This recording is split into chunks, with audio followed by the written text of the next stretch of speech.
Okay, so questions. This is my favorite part, so I hope you guys will ask them.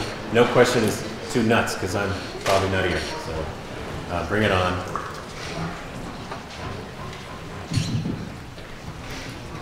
So you said you know the people that are making these decisions, and you actually have a personal relationship and you work with them.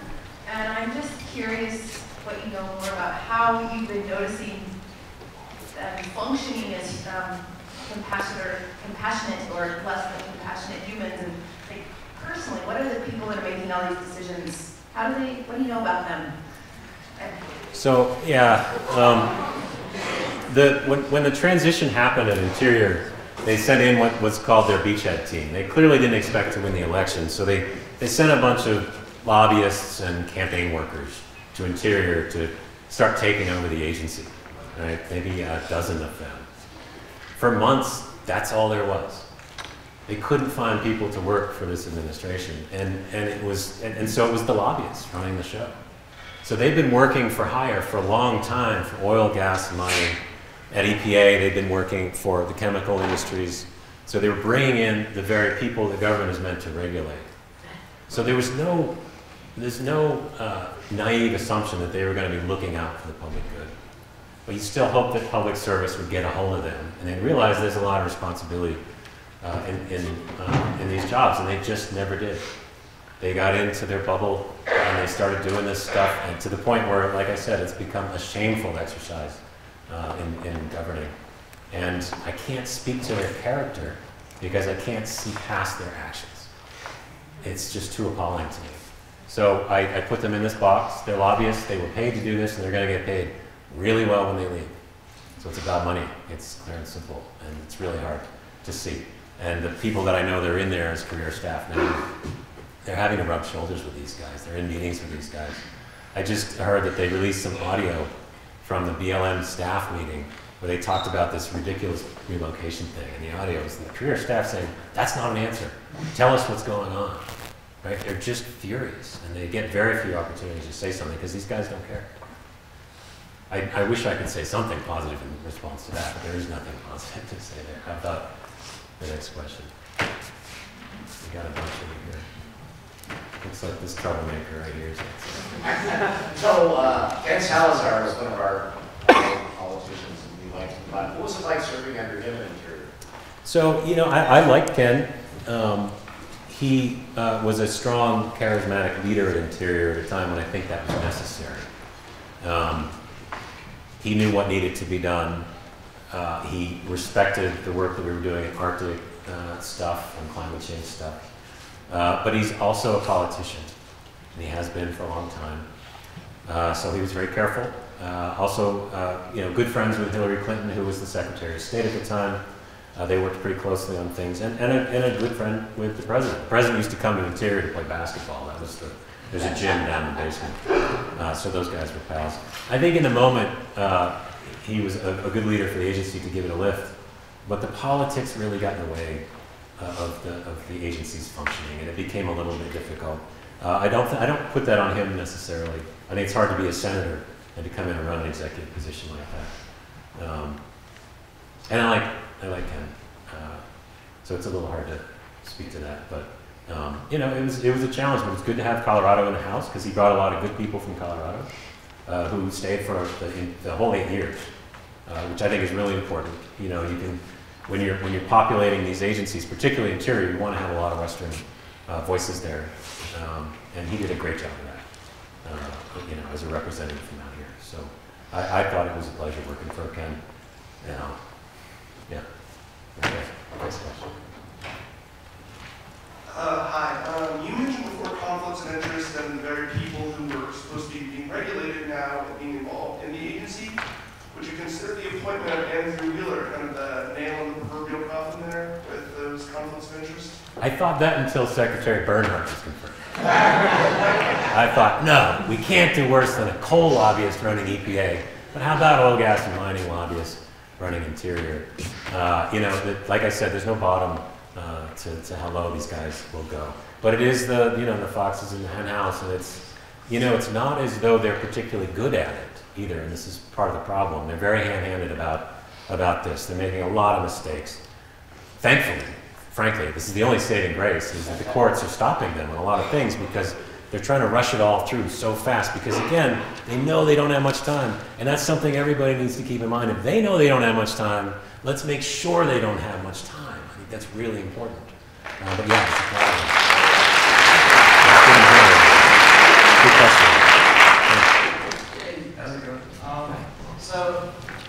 I've noticed that in today's world, especially since this new administration has come in, there's been sort of a change in the way that people see each other and see each other with the environment. There's a huge division between people being able to sit down and talk about their views in a peaceful way, and also there's a division between people and how people interact with the environment. There's this otherness that we have between how we view the environment. My question is, from your perspective, what do you see as the best way to sort of create this atmosphere of healing and unity, bring people together, bring different viewpoints together to work together to sort of promote healing to people and healing our world so we can all live in a better world in the future? That's a great question because that is fundamental to the problem right now. And I've learned a lot from a couple people out there. One is Catherine Hayhoe, who's a climate scientist, who answers this question a lot. And she's also an evangelical Christian. And her message is go to people where they are. Don't just walk in and say, here's what I think. That just doesn't fly anymore. It's unfortunate we've lost the ability to have that kind of cognitive empathy. But find out what they think and what they value, right? If you value your kids going to a good school or you value your home not being flooded, there are so many ways that you can talk to people about climate change that has nothing to do with the heated rhetoric that we have out there right now. So the key is to go to where they are and really understand that, not just lip service, and look for solutions. And there are instances where that's really been happening quite a lot. It's not the mainstream rhetoric right now because it's really being blown up by people like the man-child in the White House, right? But that's an insult to man-children, actually.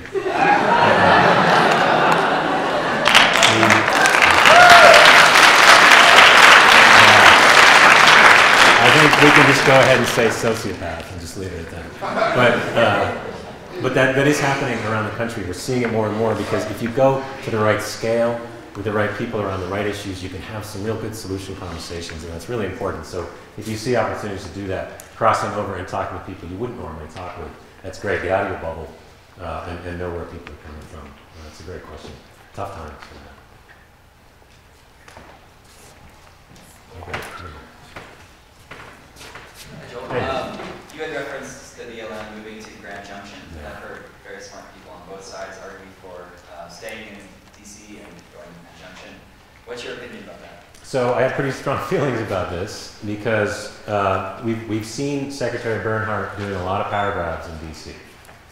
And the idea, for the most part with the agencies, is the Secretary's hallway wants to make all the calls.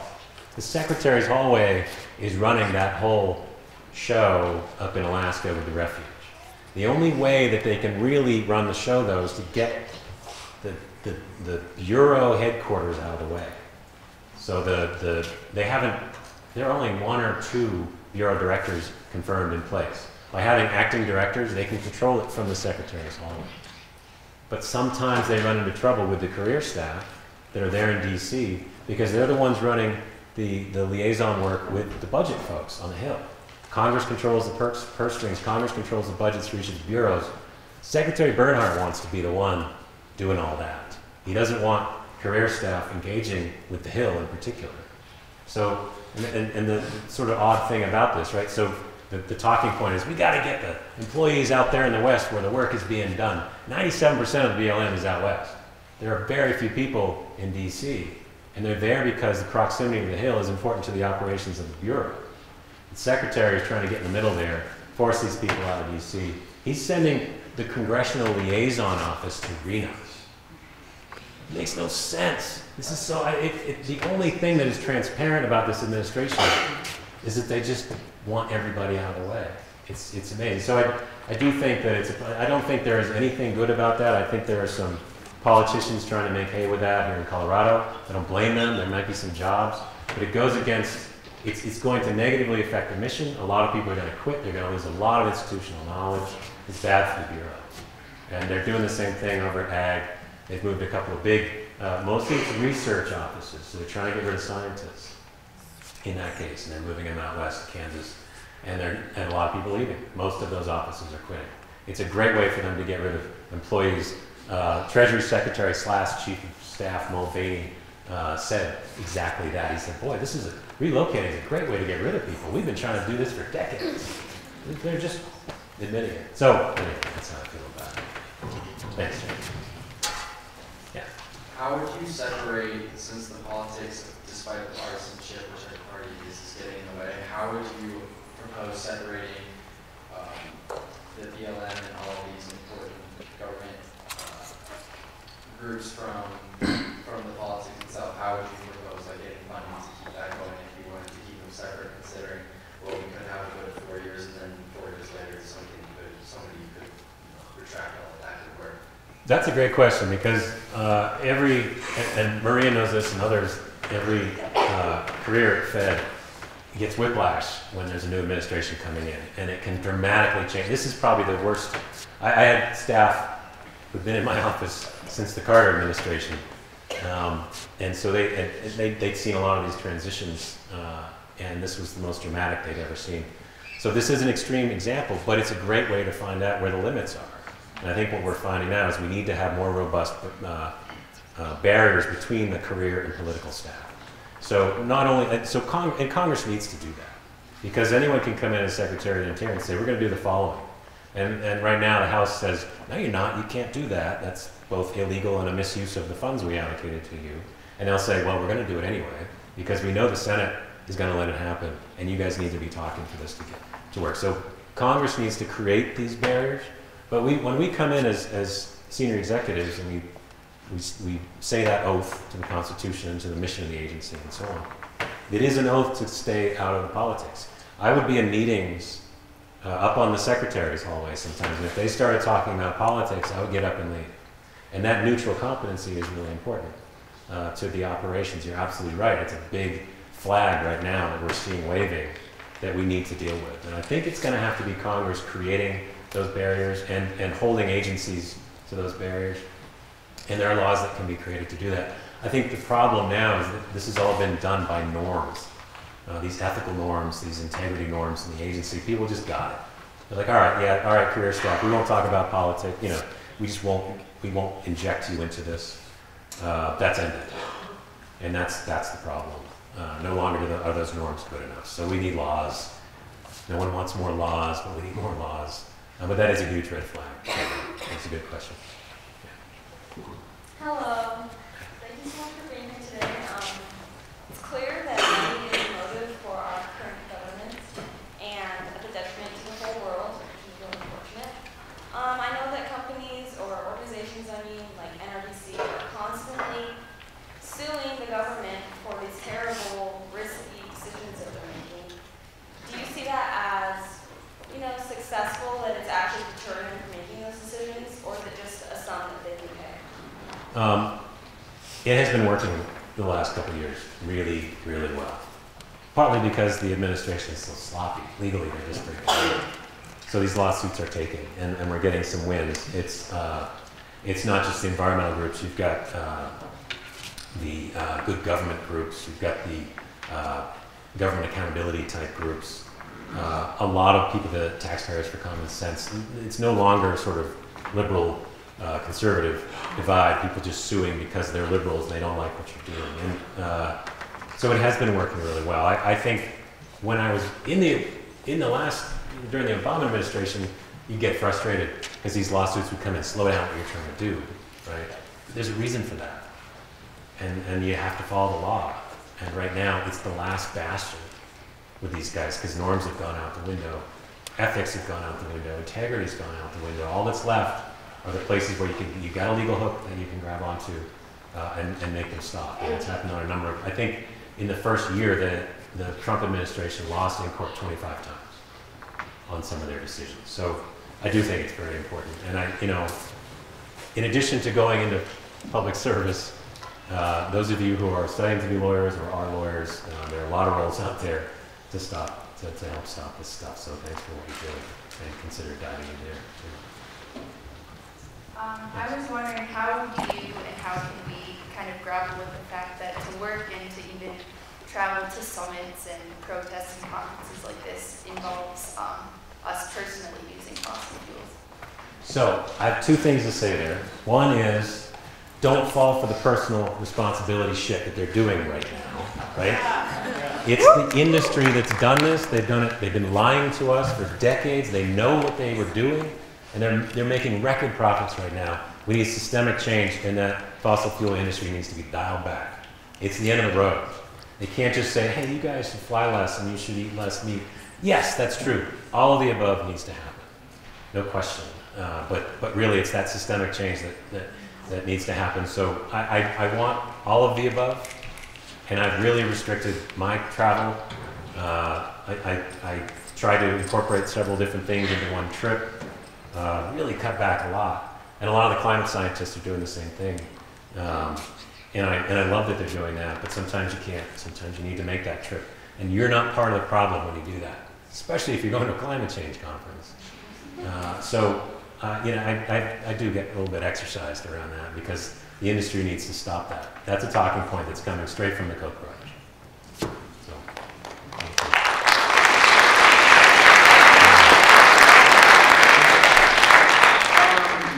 you had mentioned that you believe that the departments and the people in there and the administration by and large are out of time, so to speak. And this might be a scary hypothetical, but provided at our next election it doesn't go and we don't see a change of course, do we need a plan B, and what do you think that should be? Because I think the science points towards not being able to afford another 4 years of failings we've seen. It's hard because I've been trying to not let that in. I want to think that we've got this in 2020. But if we should fail, this is why we need the Senate. If we should fail on that front too, everything is going to have to go to the local level. All the success is going to take place at the local and state level. We're seeing a lot of great things happening in states. I'm from the state of Maine. We've just come out of Maine. All right, we have some maniacs in the house. All right, there, yes, all right. I gave a talk at Bates about a year or so ago. The state of Maine has just done the opposite flip. We had a governor, Governor LePage was a Trump clone. He's probably worse, actually. His racism didn't even hide behind some of the stuff that Trump's used to when he started. He was horrible. He hated renewable energy. He hated environmentalists. He hated nature. He was just a bad guy. As soon as he was voted out, he went to Florida, right? No, not even dedicated to the state of Maine. But then in 2018, we've got this new governor, Janet Mills, absolutely focused on climate change. And thankfully the House and the Senate in the state of Maine is also now of the same party. So we're rolling out these laws quick and fast. There's a new climate change council.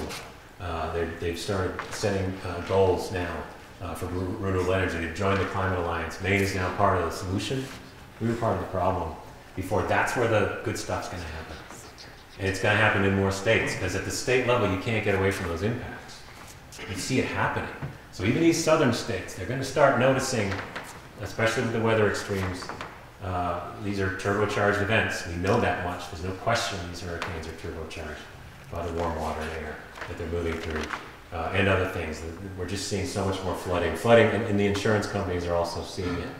And you're seeing graphs now that are provided by Munich Re and other insurance and reinsurance companies showing the rate of flooding and how it's affecting insurance rates. So people are going to start to know and act at the local and state level. But you're right, it's not enough. We need the President of the United States to be 100% on board and pushing on the gas pedal, not hitting the brakes. So in that horrible scenario, the states and the counties and the communities like Gunnison are going to have to make it all happen. So it all lands in your lap. Let's take our last few questions, round robin style, and give Joel a chance to respond to you all in mass. Ooh, fun. Test your attention span. Oh, crap, I don't remember. Way in the back here.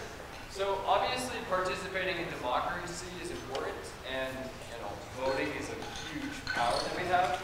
What would you argue is a great source for finding information about people to vote for? There's another one over here. Sure. Yeah, so with science being suppressed, and do you have ideas on how we better communicate science so that when we do punt those ideas over the castle wall, they're taken? I'm not the only one here that has parents that are Trump supporters. And how do we better communicate science so that it's understood? Do you have ideas about that? Okay. I think we have another one in the back there. You shout loudly. Yes. Hey there, I'm Jill, in environmental management, student here at Western, and focused on integrated public land management. And the Union of Concerned Scientists have historically said in the recent administration that they're concerned for their jobs, they're at risk for the public lands positions, especially scientists conveying the information and the data that they have and getting that information out to folks. And so for you to push us as the future leaders into public land management agencies and scientists and such, what, I guess, strategies would you suggest that we push within the administration? I know it's going to change, and it's always changing, to implement any changes in progressing. So, for example, BLM folks that are retiring now, there's going to be exodus of retirees, and then us taking over the land management agencies.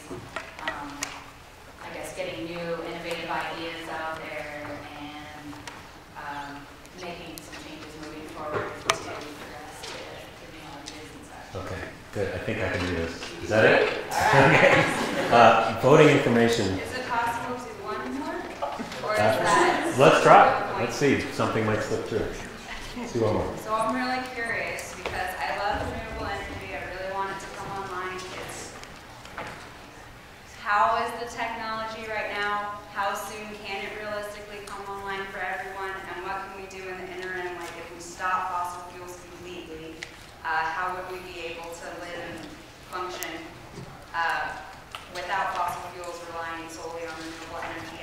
Like if fossil fuels were needed today, Okay. how would we deal with that? Okay, got it. I'm going to start with that one so I don't forget it. The renewable energy industry is the fastest growing industry in the country right now. I think everyone knows that it couldn't just suddenly take over, but that's not going to happen anyway. But it is growing so fast, and there's so many jobs in that area.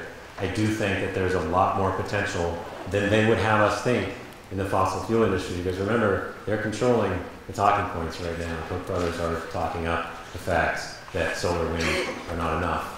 They're trying to create confusion around nuclear energy. They're trying to interfere with our ability to be optimistic about this. There are lots of reasons for optimism. There are also climate justice reasons for optimism there. There are a lot of jobs in that industry. So I do think we have to stay very positive on that. Certainly we can't just flip the switch now. But we can flip it a lot faster than they're saying. On information for voting, where do you go? I guess it's easy for me to say, for example, the Union of Concerned Scientists website. Because we're talking about science and talking about public lands, and they're good on that, and they're tracking the assaults on science. And the good thing about it is it's not partisan. They were doing the same thing during the Obama years, saying, hey, that was BS, that shouldn't have happened then. So you can count on a site like that, not to have too much vitriol. So I think that's a good source. I also think that at the local level in your region, it's all very different, but I do think there's a lot to be learned on the university campuses if you keep your eyes open and your ears open. There's so much happening here. When I listen to your professors like Melanie and others talk about this stuff, there's so much to be learned. So ask questions. Most people like to form opinions without asking questions. They take it in and then they just decide. But it's all about having conversations and talking about it. Okay, so communicating. Focus on the youth. I hate to say this, but I think George is right. We need to stop trying to convince our parents and grandparents. We just got to stop. it just probably isn't going to work out. And it's fair, you know, they're moving on. They're not engaged in the public sphere as much with every passing year. So focused on the youth. And I think there's so much opportunity there at the earliest ages, you know. I mean, kids are really paying attention. They're way sharper than their brains haven't gotten grooved like a record album as much as ours have. We've got our routine answers that we use because we have all these years of experience that have taught us to answer things quickly. Kids have what's called lantern knowledge, right? It's not a spotlight. They're taking it in from every angle. So they learn quick. I think really focusing on the youth is a great way to go on that. Yeah, I gotta remember that other question was about what you can do in the bureaus to get some of these things done with this. I believe what you're talking about, this transformation that's going to take over, or that's going to come in the coming years. This generational change within the agency. What are some of the strategies? So the number one thing that needs to be done, and you'll know this if you have or if you ever try to apply for a federal job, is something called USA Jobs, which is a disaster, right? So we need to modernize. And it's ridiculous. As a hiring manager, I was trying to hire, and I had to go around that process to get good people that I knew had applied, because their names never got to my desk, because the HR people are moving through, and they move on to new jobs. They don't know what you're looking for. So the hiring process is broken. The Office of Personnel Management doesn't get a beat on it. There needs to be a new administration needs to come in and completely reboot that. I hate saying that, because rebooting anything federal is a disaster. But it's really important to fix the hiring process, because we need to get people in who are going to transform things, not look for the same old kinds of thinking. So that's going to be really important. I would say that's probably the number one thing. But we also need to make it an attractive proposition. And because the anti-government people have been so successful in vilifying the feds over the years, they've really taken away the importance and the status of being a federal employee. It used to be kind of a big deal to get those kinds of jobs because you were really influencing policy. I mean it when I say that. It was a really heady time for me when I heard the president speak my words one time and his talking points on energy, and I thought, you know, when is that ever going to happen if I'm I was an environmentalist in Seattle. So I can't say enough about the opportunity, how meaningful the work is. If I can help make it more attractive to people, I want to do that. But definitely we need to fix the hiring process. But John, your hand's up, so it seems like you might have. Well, let's hear it for how you handled that round robin.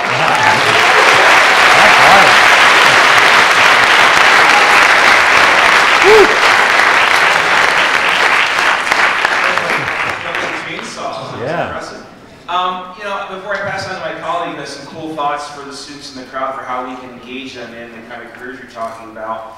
I guess I have a question, maybe from the point of view of someone who showed up with a poster today, and maybe you don't find this, but I've found in the climate conversation is you'll hear a dichotomy, right? Often we'll hear, you know, just the doom and gloom, right? The report last week, 29% of bird species that existed the year I was born are gone. What? Right? And then you'll hear fastest growing job in America, solar installer. Second fastest job is wind turbine mechanic. And then you'll hear solar and wind are already outcompeting coal.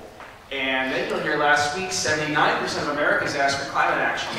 You think the solution's inevitable. But we all live in between. We live in between the doom and gloom and the solution's inevitable. So what does somebody with a poster do in order to create this middle? Or is it just all good because markets are going to take care of it? That's so hard because I've been really struggling with the doomerism stuff that's been coming out because a lot of our allies and a lot of progressive thinkers have been going there with the doomerism stuff, and it's hard not to.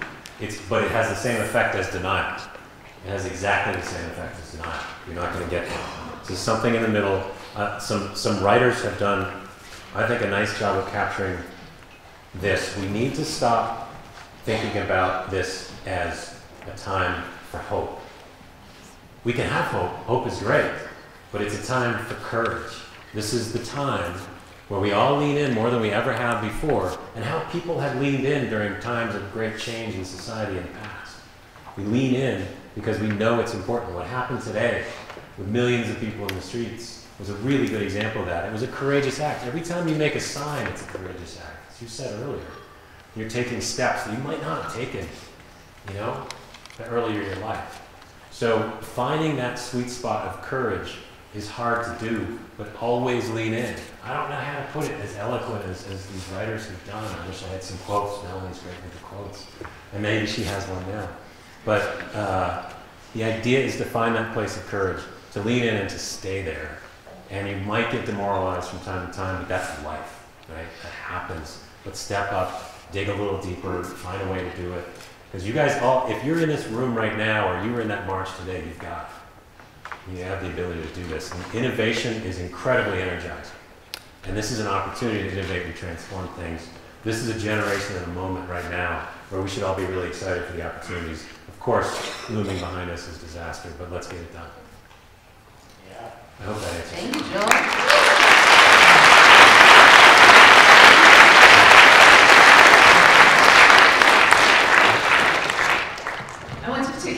Thank you for the kind words about my former colleagues working for federal agencies and for the work that's done there. I've never in my life had such an incredible experience as I did working for the National Park Service with people who were passionate and were engaged and maybe were wearing green and gray instead of carrying signs, but they had that spirit and they really were in that work because they wanted to make a difference. And I saw it every day, and I appreciate the support that you give and the encouragement to this group. When I left the National Park Service to come to Western, I did so because I saw so much optimism in students like all of you and the opportunity that we have to fill those 35,000 vacant positions with people who are educated, who are thoughtful, who are considerate and respectful and excited and know how to use science and data and computers and all of those things to make a difference in the world and to really be world creators, to create the world that we want to live in. When I had the opportunity yesterday to kick off the Four Corners Science, Policy, and Public Land Symposium with some thoughts about engaged scholarship. And I think about that in terms of what we can all do at a university setting to really engage with our communities, whether that's Gunnison County or whether that's Washington, D.C. I think we have an opportunity to have an impact in our work here. And really what we've been trying to create, and the vision of Dr. Hausdorfer and others to build here at Western, is a place where students, from the moment you walk onto campus, have opportunities to be engaged, to be out there doing work and doing action, whether it's in your ENDS 100 class and you're doing a service project on the Bureau of Land Management, or whether you're joining one of our 3+2 programs where you'll end up earning a master's degree in environmental management or an MS in ecology. You can do the science, and we have connections to bridge all the way up, so students who are sitting here today, who carried signs earlier today, have the opportunity now to go out with an MS in ecology student, do science in the valley here, learn how compost is impacting soil or carbon sequestration in the soil, like Alexa talked about today. They can learn that by doing and practice that in what they do, and then become masters of environmental management, master of science and ecology, and then come to me and learn how to navigate the USA Jobs nightmare. And I'll teach you how to beat the system and do a good USA Jobs resume to get that federal job and go out and become the person who maybe doesn't need to blow the whistle because the administration is doing the right thing. And what's our placement rate there out of that master's degree, Dr. Armstrong? Why, it's about 89%. Wow.